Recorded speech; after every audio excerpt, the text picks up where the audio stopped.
afternoon, everybody. And again, thank you all for wonderful panels and a great keynote speaker. I just want to commend the students for doing such a good job in organizing this whole event. So awesome. Great job. You all know me, so I don't have to give much of background about myself, but I'm very happy that the organizers asked me to moderate this session because the topic of community benefits agreements is one that's sort of near and dear to my heart, and I kind of feel like I was sort of there on in the ground floor and involved in some of the organizations that were doing, kind of providing some of the foundations for these CBAs to actually become a reality.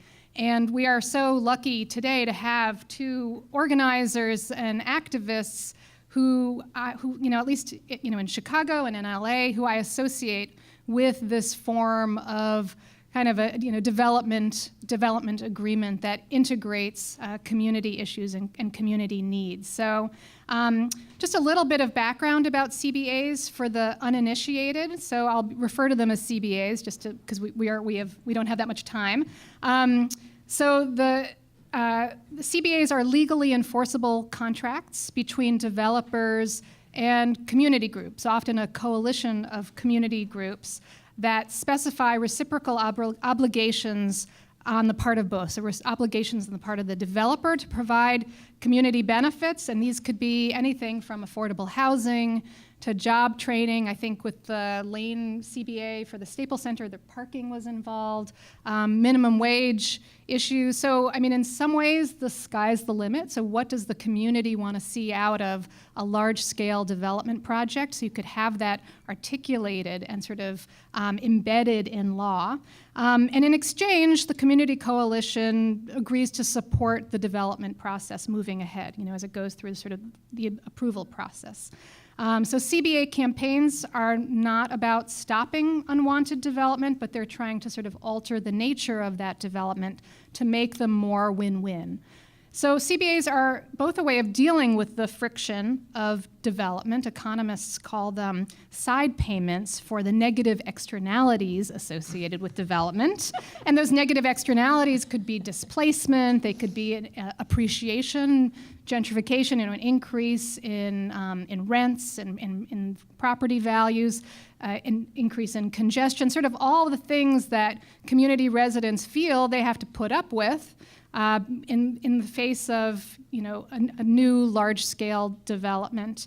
But they're also on their own a source of friction as city planners and developers and community organizations face off about whether they think CBAs are needed in the first place. So if we had a representative of the city on the dais up here, they might argue that they're already doing community benefits. They build them in to the redevelopment agreements that they sign with developers. They already put in requirements to have a certain percentage of minority or women-owned contractors involved in the development.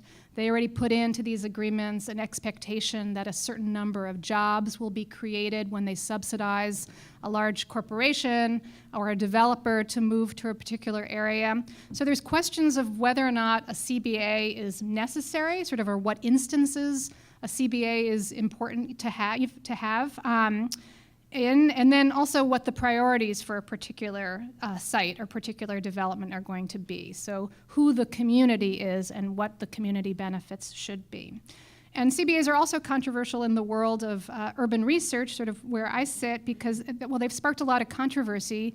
Observers wonder whether or not they represent a kind of new form of consensus-based development so that we don't always have sort of use value versus exchange value, developers versus the community, but just even the possibility of brokering these kinds of win-win agreements. Some observers see them as a radical way of getting marginalized groups, people who, or organizations, individuals who typically have been kept far, far away from the boardrooms and sort of smoky back rooms where development decisions are being made, actually bringing them into the process, giving them a seat at the table. And then others have been critical, even from the left, saying that this sort of model of development has kind of maybe lost some of the edge of some of the kind of community-based coalitions, and we've ended up with a more sort of transactional kind of partnership model where we're trying to extract benefits from real estate instead of sort of fighting some of the real estate process, which is, sort of inherently sort of unequal or sort of embodies a lot of values that people do not agree with. So they're controversial. They cause friction. They are ways of maybe sort of mollifying and sort of softening some of that friction, which is one of the reasons why we're talking about them today. So just a little introductions for my colleagues here up on the stage, and if you guys want to add some things, we've got bios that are almost a page long for each. I'm just going to give a little bit of introduction to both, and sadly, our third speaker, Dave Cocaine from Vermilion Development, is not going to be able to be with us today, so I will do my best to sort of channel the developer's perspective when we have some discussion. But we are very happy to have with us Roxana Tynan, who is the Executive Director for the Los Angeles Alliance for a New Economy, also known as LANE. So Roxana came all the way from LA to be with us today, and her organization is the one I think of that's sort of most associated with community benefits agreements. They have a long history of sort of advancing this model, not just for sort of particular sites, but also for getting ordinances passed that govern the nature of new development, like in the case of superstores, for example, like Walmart and Target. So Roxana was involved and helped to negotiate many of Lane's community benefits agreements, including the Staples Center one that was in a low-income Latino neighborhood in Los Angeles, and also ordinances that also try to sort of integrate community benefits. And then we also have with us Jawanza Malone, who is the Executive Director for the Kenwood Oakland Community Organization, or COCO, on Chicago's South Side. So like Lane, COCO is an organization with a long and storied past, providing services to low-income working families, also advocating for equitable education policies, affordable housing, opportunities for youth and for seniors. And Jawanza's organization, COCO, is also part of the coalition, so leading the coalition for a community benefits agreement for the Obama Library on the South Side. So we're very happy to have you both with us. I think the format is just going to be that you guys each get to speak for a little bit, and then I have some questions for you, and then we'll open it up for audience participation and discussion. So, Roxana. Great. Well, thanks for having me. I'm happy to be here. And I didn't actually negotiate Staples. There were some other awesome folks involved in that, but Lane was at the table. And we started thinking about this whole question of subsidies and development in the late 90s. We went looking to try and figure out how much money the city was spending, both directly on developments using what are public dollars that we all paid in our taxes, and also gifts of land, or even the kinds of entitlements, like if you let a developer build a 10-story building instead of a 2-story building, you've just handed a lot of money and value over. So, and when we went looking, it was virtually impossible to track what the city was spending. And just recently, Greg Leroy at Good Jobs First, he's done a ton of work on how to track subsidies, has come out with some new tools that are accessible on their website that help different cities figure out how to get to that number. So we were trying to think about that, how to track that, and then how to try and shift how folks saw development in the city, rather than it just being, as was the case for us, an issue of homeowners associations wanting no change in their neighborhoods and developers wanting to build at all costs. And there was this huge kind of lake of folks not involved in the conversation. And those were the folks that we organized that wanted good jobs, right? They wanted economic growth, but they wanted to make sure that there were job standards if our money was going to go into something. They wanted to make sure that developments dealt with issues of displacement, affordable housing, and other quantifiable community benefits. And we thought it would be a good opportunity to also build organization in the city, right? To bring together, community organizations, those of us working with low-wage workers, environmental organizations, faith-based organizations, to, rather than each of us going separately to the developer, trying to extract, right, to build an alignment, a shared alignment around what we wanted to see a development produce, and then to go as a united and hopefully more powerful group to the developer and negotiate. And for us, it was really important to include the labor movement in those fights too, and unions who might represent particularly the permanent workers in a given project.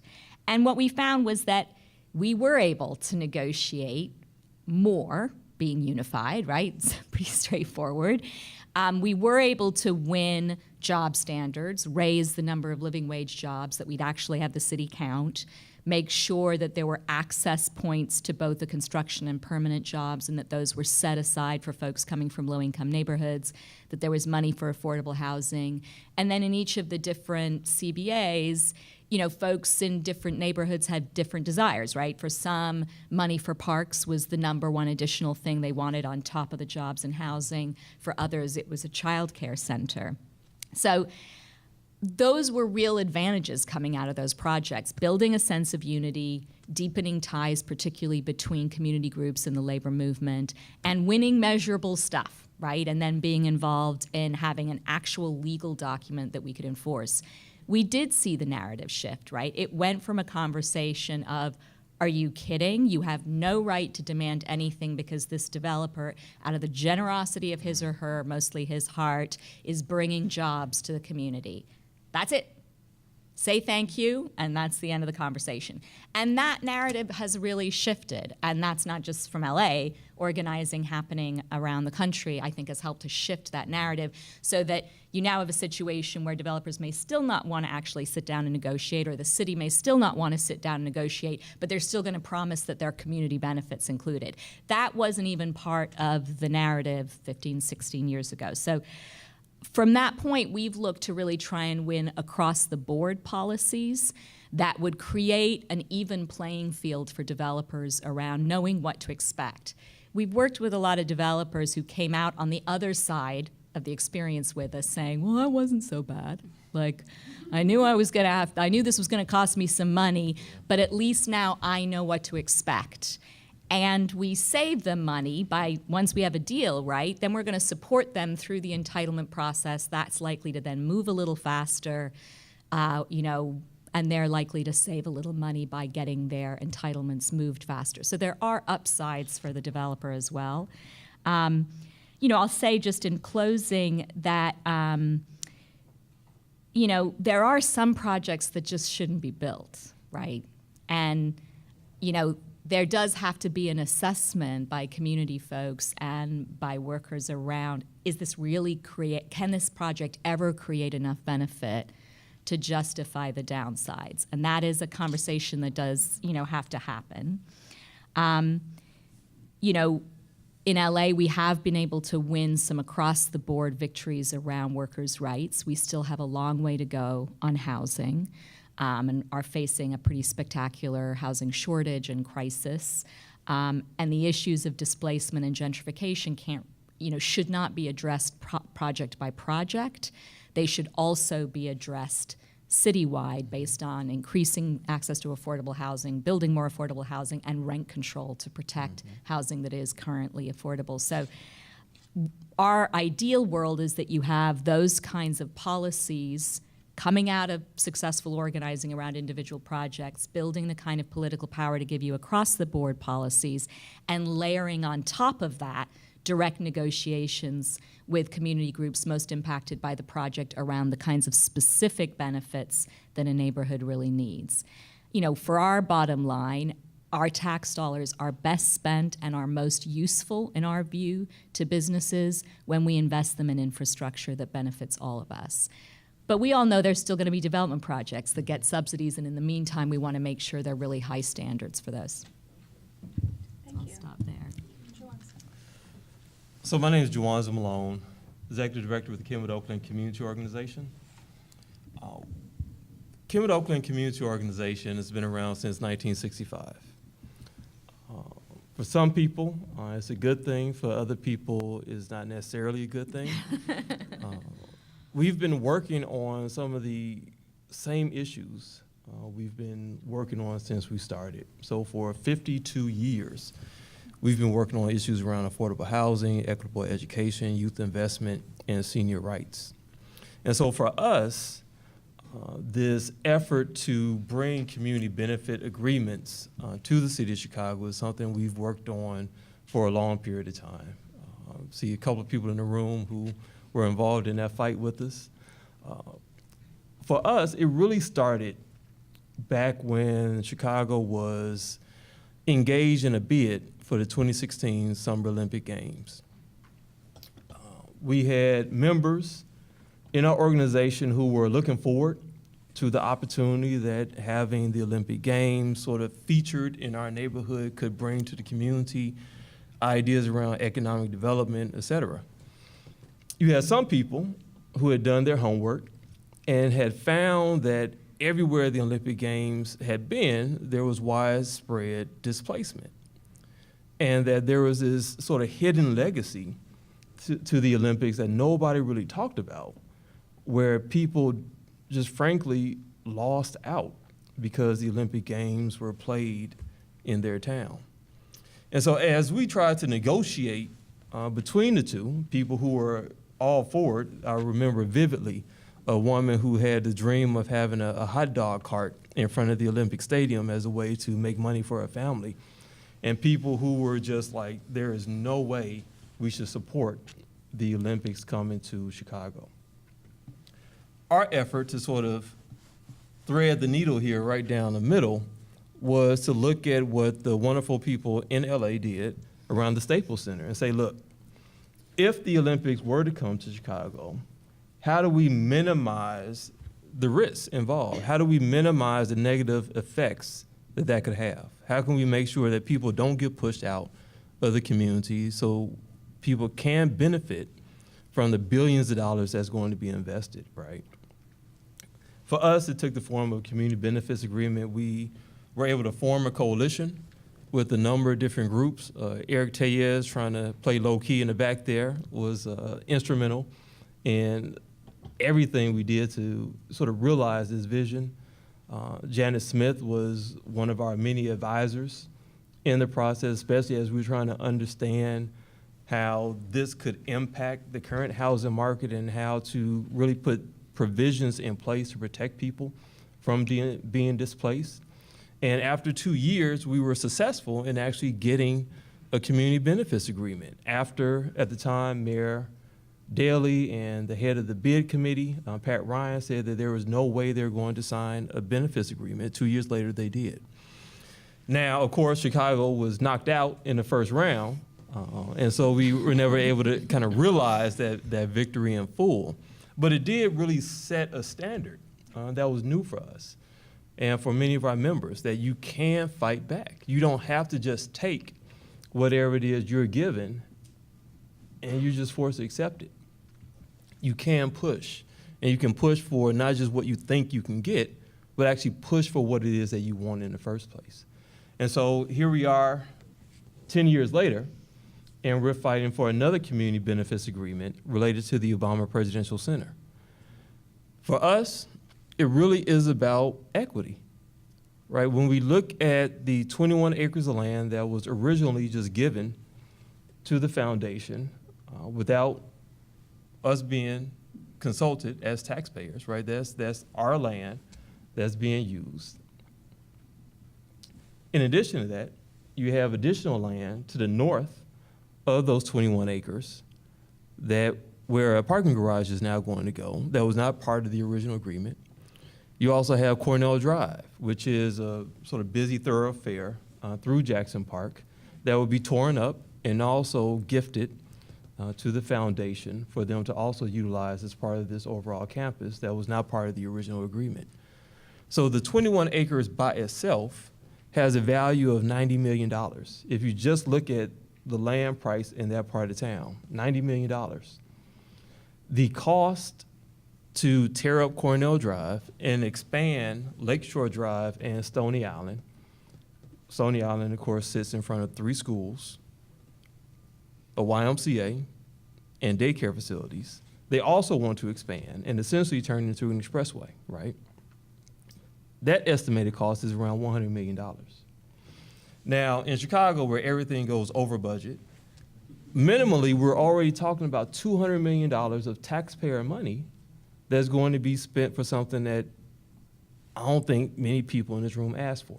Now, that's not to say that the Presidential Center does not pose an opportunity.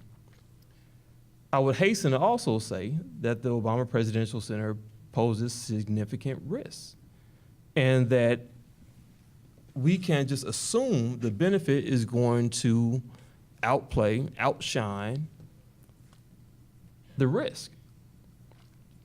Last year, Woodlawn, the neighborhood where the Presidential Center is going, was deemed the hottest neighborhood in the country. Woodlawn, a place that historically had been disinvested in, predominantly black community, low income and working families. What changed? The only thing that was different is that the announcement was made that that's where the Obama Presidential Center was going. And sort of as an aside, Tiger Woods is going to design or redesign the existing golf course. So you have two big announcements that now fuel this sort of rabid real estate speculation that made Woodlawn number 3 last year on the list of hottest neighborhoods in the entire country. The property value in Woodlawn increased 23%. On average in Chicago, on an annual basis, the increase is somewhere around 4%. And I don't think Janet, you can rescue me here, but I don't think there's been a black community in Chicago that has seen a 4% property value increase in 5 months' time. And so the problem there for homeowners, it could be a great thing, right? Now you're going to see a return on your investment. You bought a home, you start being able to build some equity as the property value increases, et cetera, win-win for your family. The problem is, again, where this is situated.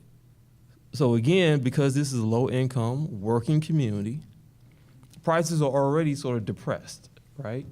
People aren't clamoring to move to that neighborhood, so property value is sort of artificially low, which also means that to some degree, property taxes are also low. So a homeowner can afford the property taxes. But when you have a property value increase like that, what follows it usually is a pretty significant bump in property taxes. And from my experience in Kenwood, where one of the first waves of gentrification followed property tax increases, where seniors who had owned their homes for years were now pushed out because they could not afford the increased property taxes. And for the renters, right, as the property owner experiences increased property taxes, that means that that cost is going to get passed on to the renter. And so you're going to see rents increase, which can also push out low-income or working families. So the benefit that can come is great, but if the people who the benefits are intended for aren't there anymore, the question is, was it worth it? And so that's why we're pushing for a community benefits agreement, and I'll stop there because I can just talk forever about this. Thank you. So questions, I guess, that both of you could weigh in on. What would be a good, what's a good trigger for a community benefits agreement? Roxana mentioned there are some battles that you don't want to fight with a CBA. There's some battles where you just have to take the gloves off and use every resource you have and all of your political connections to fight City Hall. It is going to be sort of old school opposition. And then there's some where you want to take maybe a more conciliatory, like we eventually want to get to a place where we are all sitting around a table and talking about the ways in which this new development can be mutually beneficial. What are there sort of, just from past experience or from looking at, maybe cases that you've examined, when did you decide that a CBA is going to be appropriate in this particular instance maybe, but in another instance, we'd rather fight it with the sort of traditional kinds of tools and instruments that we have? I think fundamentally that's a question of power. That's just it's a question of communities and organizations that are engaged really thinking through what they have the power to win.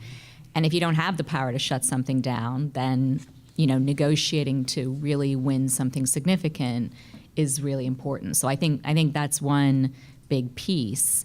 And I would just say too that, one of the, understanding the development process, which is incredibly, at least in our city, incredibly complicated and really difficult to access.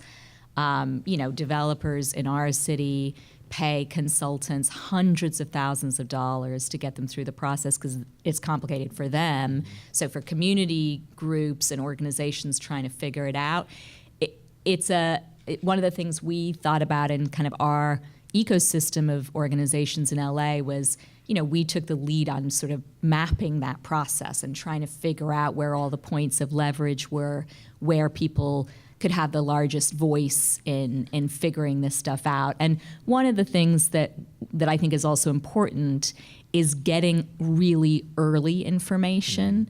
So that requires actually building relationships with people inside City Hall, because generally by the time a project comes for some kind of a vote, it's very hard to shut down a project at that point if you really think the damage outweighs anything you could possibly win.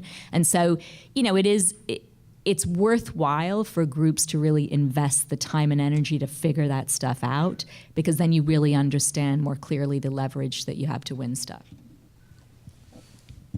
I don't think I could say much more than that. I mean, it really does come down to those two words, leverage and capacity, right? So looking at any development, whatever it is, and it really, to some degree, I believe it doesn't matter the scale even, right? Just what is the development itself and what are the points of leverage, right?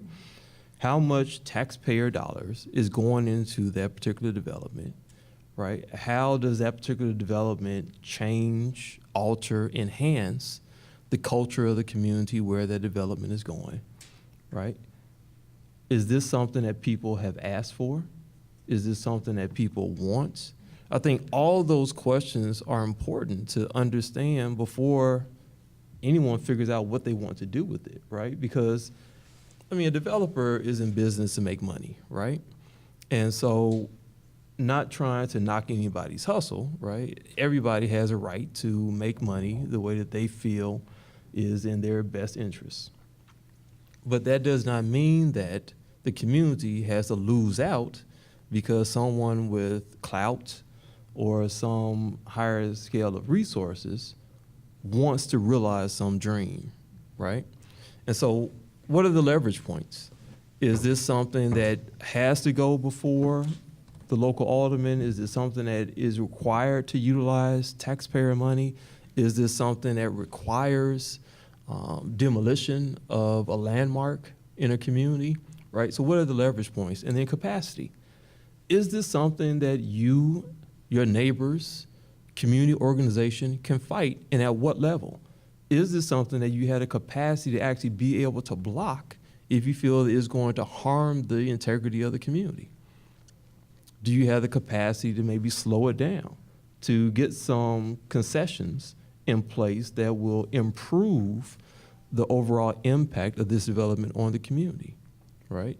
Is this something where you can fight for a community benefits agreement? So you have something that's legally binding that is harder for a developer to try to wiggle out of. And I think it really comes down to those two questions around leverage and capacity. But in both cases, you mentioned that a trigger is that there's some sort of the public sector. So this is different from the civil society or community organizations, has provided some kind of a benefit, a subsidy, or some exception in terms of allowing, let's say, a project that is residential to go in an area that was otherwise zoned for commercial, or that they run up against some sort of environmental quality kind of legislation.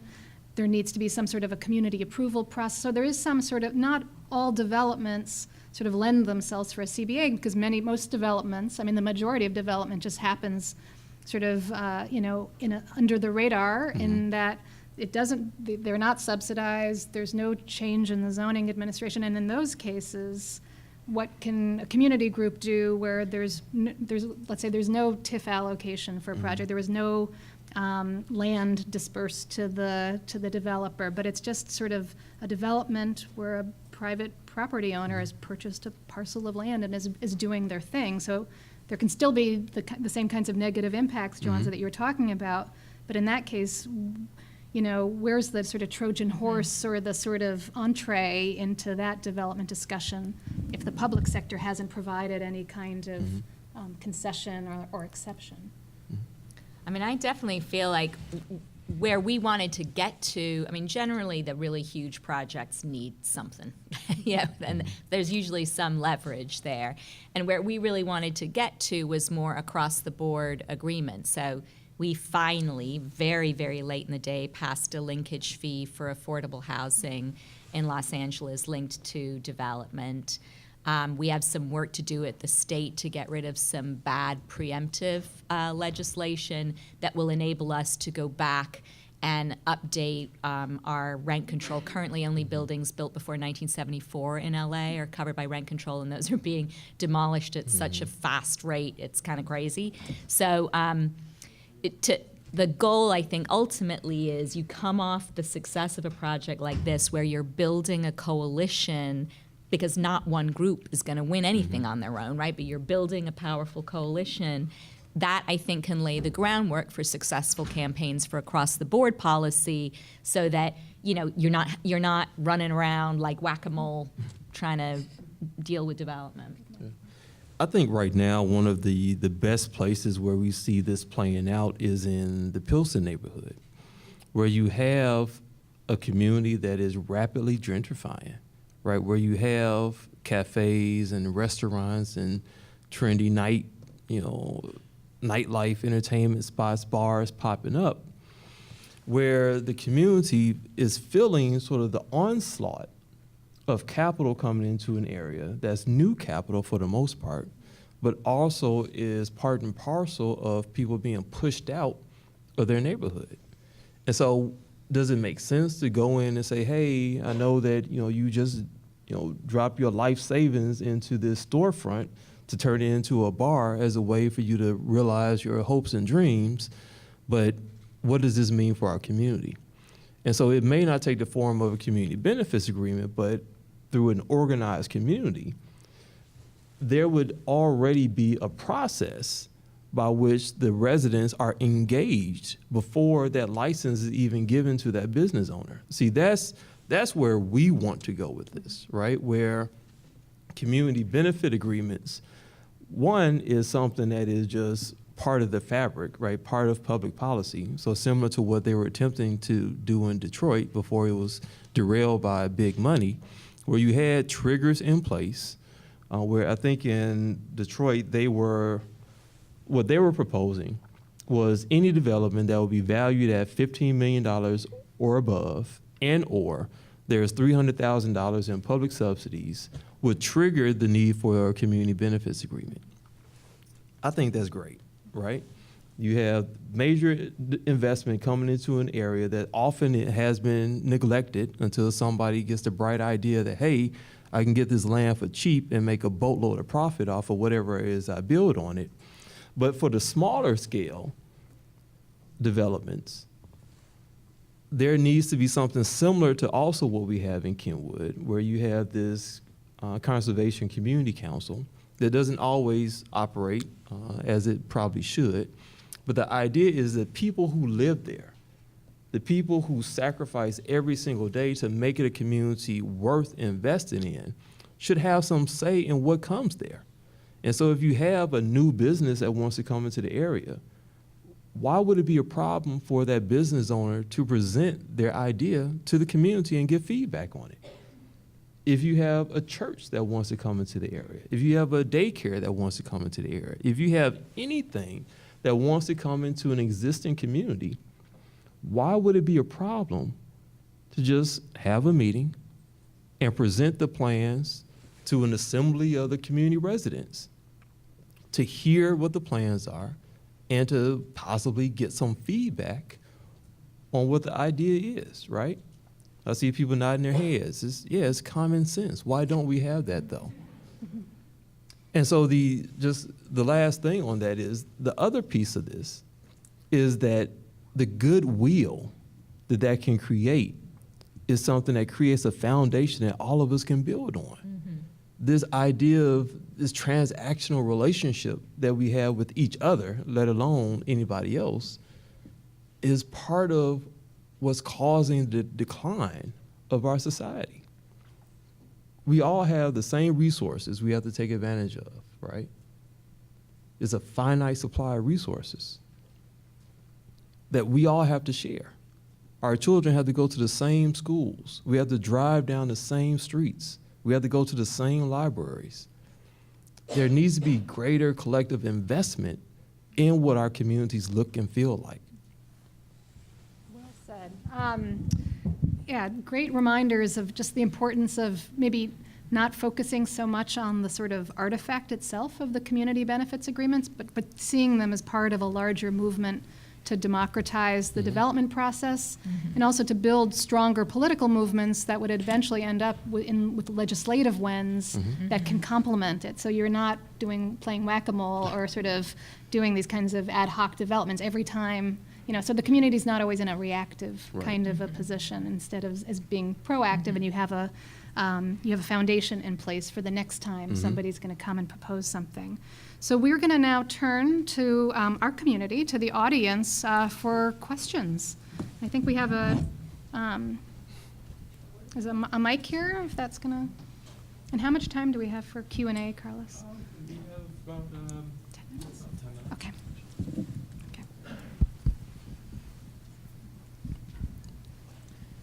Yeah. I wanted to ask you, so what do you think, could you expound on the Rent Control Preemptive Act? In my opinion, I think that it should be reversed. There should be rent control, but with our mayor, property taxes continue to go up. He's not using TIFs as he should use TIFs, so there are challenges. Could you expound on your ideas about that issue? Sure, and I should say they come from our housing ally friends in LA who lead us on this. We have a piece of legislation at the state level in California called Costa-Hawkins that preempted new inclusionary zoning ordinances, preempted expanding or changing rent control. That's probably going to be on the ballot statewide in November, and we'll all be working to get rid of it. Because you look at LA, and I'm sure mirrors most big cities, right? But since only buildings before 1974 are currently covered by rent control, and statewide we have what we call vacancy decontrol, right? So there's a big motivation. If I can get rid of you, my 20-year tenant, then as soon as I bring in a new tenant, I can raise the rents to market rate. And so the pressures to evict people or to tear down buildings or to turn them into condos, we've been losing thousands and thousands of units every year to what we call our local Ellis Act conversions. So, we're rapidly losing our existing source, and we are so far behind that we cannot build our way out of the problem, and we really are going to have to extend rent control to the most recent year that we have the power to extend it to. Rent control is also Yep. a component of the CBA, or there's another name for it, right? Yeah, so I need to buy you a Klondike bar after this. I'm so glad you asked about that. So there is in the CBA, what we are proposing is a property tax freeze, along with other things to protect people from being displaced. But we are also involved in a campaign to bring rent control to Chicago. Our Costa-Hawkins version is the Rent Control Preemption Act. It was passed in 1997. It was an ALEC bill. A lot of people know ALEC, the American Legislative Exchange Council. Okay, Florida, yeah, okay, y'all got it, all right. Stand your ground, people. So because of successes with rent control in New York, San Francisco, the real estate industry went around the country through ALEC buying off our legislators to pass these horrible laws to prevent people from being able to have a livelihood, right? Right now, 1 out of every 2 renter in this city is paying more than what they can afford in rent. I would imagine most of the people in this room are probably paying more than what you can afford in rent, right? And so what we're doing is we have a coalition called Lift the Ban, where we want to essentially lift the ban, right? Repeal this ridiculous preemption act and establish economic well-being for our communities. Across the state of Illinois, 1 out of every 3 households is paying more than what they can afford in rent. Across the state. And so what are we really going for here, right? When you have hundreds of thousands of people who are fleeing this state, and not because of what the governor says, because taxes are so high, but because people just can't afford to live here anymore. I mean, I have families that taught me what organizing is on the south side of Chicago who had to leave because they just could not afford to live in Kentwood, Oakland anymore. And there's something wrong with that. There's an 84-year-old woman in our community who's had her rent double because a venture capital firm out of New Jersey bought her building. And so literally her entire monthly income is just going to pay her rent. At 84 years old, she has to find someplace else to live when she's lived in that building the past 3 decades. There's something fundamentally wrong with that. So in the same way we're talking about community benefits agreements and being able to provide protections for people who live in communities when these big developers come in, rent control has to be a part of that.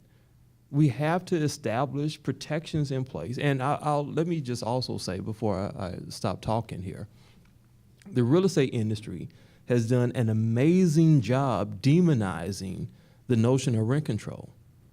For 50 years, the lobby has gone after rent regulation. And all the scary stories they tell each other around the campfire at night, none of it has come true. In 5 decades of rent control, there's not an instance of any of the horror stories that they've shared about what rent control will do to your community has come true. So what does that tell us? That tells us that the same way that you have a president who campaigned on removing regulation to protect consumers, they want to make profit at any and all cost. And again, not trying to knock anybody's hustle, but there has to be fairness and there has to be protections for the consumers. Regulations were put in place to protect you and I. All the pollution that was taking place, all the bad drugs with the side effects that nobody told you about were hurting people. And regulations were put in place to protect people, and rent regulations should be installed to protect us. One more question? Thank you. This example is Chicago specific, but I guess the question is national. So in some communities in Chicago that are more organized, in some or most cases more wealthy, if someone wants to open up a restaurant, something small scale like a restaurant or a convenience store, they have to go through a community process, which is either managed by a community organization or in many cases by the alderman, the local city council member. In other communities that are less organized and in most cases lower income, there's no process. They just have to fill out the paperwork correctly. On a national level, how do you feel how and who should administer such of these committee processes? And that could be community benefits. It could just be through the process of getting a permit, however you imagine that. But should it be something on the community level as community members? Should it be a nonprofit? Should it be your elected official? Thanks. I mean, my own view is it's sort of a combination. I do think that there's an importance to it being the elected official, but that presupposes that we all have to be engaged in politics, right? Like we need to be getting the folks who represent communities for real elected. We need to be engaged. So I think that's a process that we all have to double down on. On the council side, having elected councils might be, sort of community councils might be a good idea with real supports for people to participate so that, you don't have to know Robert's Rules of Order or whatever in order to play a serious role, where there's childcare so that parents can participate, and, there are real supports to make it real. We created this neighborhood council system in LA about 15 years ago, and our fear was that it was going to largely amplify the voice of homeowners associations that were already had a pretty amplified voice, as you were describing here. And not entirely. Like in South LA, there had been a bunch of organizing into something called the Empowerment Congress, and so the neighborhood councils that grew up in South LA are actually pretty representative and grow out of real community organizing. That's not true of many of the other neighborhood councils that are basically just homeowner associations, who can often act just as NIMBYs around affordable housing projects that you actually want to build. So it's sort of a mixed bag, but I think you want to have some combination of ideally an elected sort of community council and us all being engaged in the political process around who represents us. I don't know what you think about that. Yeah, no, I agree. Again, going back to the Conservation Community Council example I use, our organization, COCO, decades ago, was really calling for the creation of this community council. And unfortunately, it got hijacked by the local elected official. And they maintain the power to appoint the people who sit on that council. And so again, it becomes sort of a tool of the establishment, the political establishment in our neighborhood, which doesn't necessarily help the people who live there, particularly the low income and working families. We are advocates, strong advocates of democracy, right? We're fighting for elected representative school board in the city so that we can restore democracy to education, so that one person, the mayor, doesn't have the power to determine what happens in our schools, right? And we don't have any recourse to push back against that. The protection, though, for low-income working families, I think, is critical. And so if that means that there are elections, there has to also be campaign finance reform that goes along with that. So you don't have someone with deep pockets coming in just buying up the seats or buying off the candidates, right? So it's a multi-layered solution that's required for a multi-layered problem. And I think the key in all of it is communities have to be better organized. There's this saying, organized people versus organized money. What we are seeing across the country is organized money at work, right? We talked a second ago about ALEC. ALEC is largely funded by who? Koch brothers. The Koch brothers. When you look at a lot of the Republican candidates, right, look at the timing here, right? So they just had a retreat where they decided, okay, we need to take over the midterm elections. So you have the Koch brothers reaching out to their donor base saying, look, we need to raise boatloads of money to make sure that we control who gets in the office across the country. So not in Chicago, not in Illinois, across the country, looking at every race that's happening. I don't have that kind of money, right? But we all have networks that we're a part of. And so if we utilize our networks, not just to hang out on the weekend, not knocking it, right? That's cool too. But to say, hey, did you know this is going on, right? This is what's happening right now in our country. There are these campaigns that may be small in scale, but will play a role in fighting back what's happening. I'm going to volunteer, I'm going to donate, I'm going to spread this over social media. I would like you to do the same. And these, there's an African proverb that says, when spider webs unite, they can tie up a lion, right? We have to be those spider webs. We have to do that. Just one last thing. My dad is, I guess, a convert, recent convert. He, has embraced social justice. He has not always been that way. I think some of it is my influence. I'll take the credit for it. But before we launched the campaign for rent control, I sat down and talked with him about it. And so the weirdest thing is like seeing my dad send me stuff on Facebook. It's like every time that happens, it's like my dad is sending me something on Facebook. But he sent me an article that he saw about the rent control campaign that we are involved in. And he was like excited, like, man, it's like, this thing is like big, right? And I was like, you're one of the first people I talked to about this. You know, one person can make a difference. And we got to remember that. We have to remember that in our own way, each and every one of us can make a difference, especially if we choose to work together. Great, such inspirational words to end our small but strong and powerful and profound panel. See, we didn't need 4 people or 3 people. We did just fine. So will you please join me in thanking our wonderful panelists?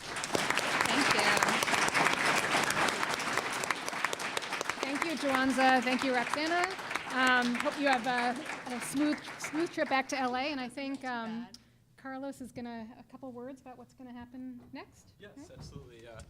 Yes, thank you, everyone. This concludes this session. I think that we've learned and been reminded that as planners, we ought to examine our history as it embodies, as our landscape embodies our history and signifies who we are, who we were, and who we are in the process of becoming.